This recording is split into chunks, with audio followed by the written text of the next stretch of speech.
Hello guys, welcome to cooking with Aapi. उम्मीद है आप सब खैरियत से होंगे।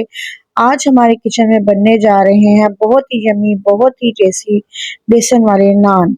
आज मौसम बहुत अच्छा था, मैं अपने बच्चों की फरमाइश पे बनाने लगी हूँ बेसन वाले नान। अगर आपको मेरी रेसिपी अच्छी लगे, मेरी वीडियो को लाइक और चैनल को सब्सक्राइब करिएगा। आप देख सकते हैं कि बेसन वाला नान कितना क्रिस्पी बना है। तो चलें आए इसका क्रिस्पी होने का राज बताती हूँ।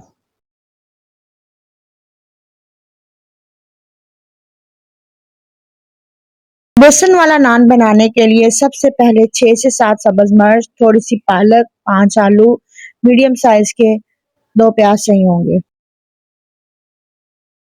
और इसमें 1 टीस्पून जीरा और 1 टीस्पून साबुत सूखा धनिया, 1 टीस्पून अनारदाना और 1 टीस्पून अजवाइन।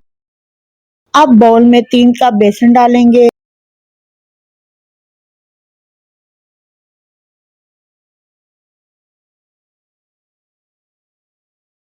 और साथ ही इसमें कटा हुआ प्याज डालेंगे और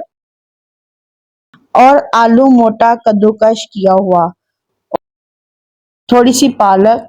पालक का कलर इसलिए इस तरह से है कि ये मेरे पास फ्रीज हुई हुई थी, और सब्ज मिर्चें। और अब इसमें मैं खुश्क मसाले ऐड कर दूंगी। 1 टीस्पून नमक, 1 टीस्पून सुरख मिर्च, पिसा हुआ साबुत धनिया 1 टीस्पून, हाफ टी स्पून हल्दी, हाफ टी स्पून दड़ा मिर्च। अब सारे मेज़े को अपने हाथ के साथ अच्छी तरह से मिक्स करूंगी। इसमें भी पानी ऐड नहीं करूंगी मैं।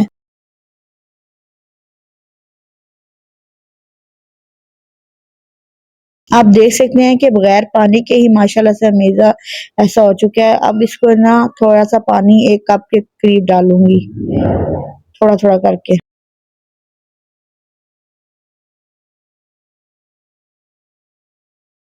ये देखिए जी, माशाल्लाह से मेज़ा रेडी हो चुका है। इसको थोड़ा सा ना थिक रखना है।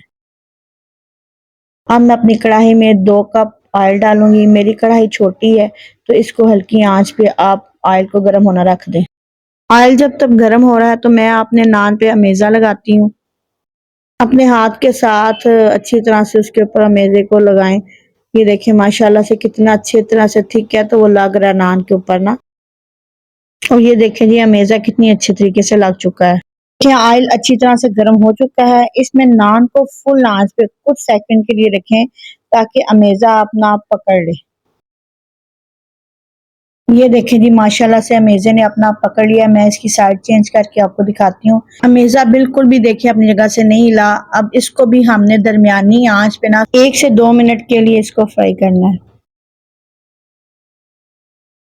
ये देखें जी, माशाल्लाह से कुछ सेकंड के बाद हमारा नान फ्राई हो चुका है।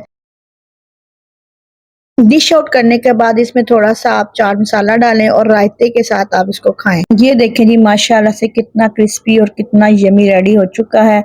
अगर आपको मेरी रेसिपी अच्छी लगी है तो मेरे वीडियो को लाइक, चैनल को सब्सक्राइब करिएगा और आप ही को दें इजाज़त। मिलते हैं आपसे अगले वीडियो में। अल्लाह हाफिज़।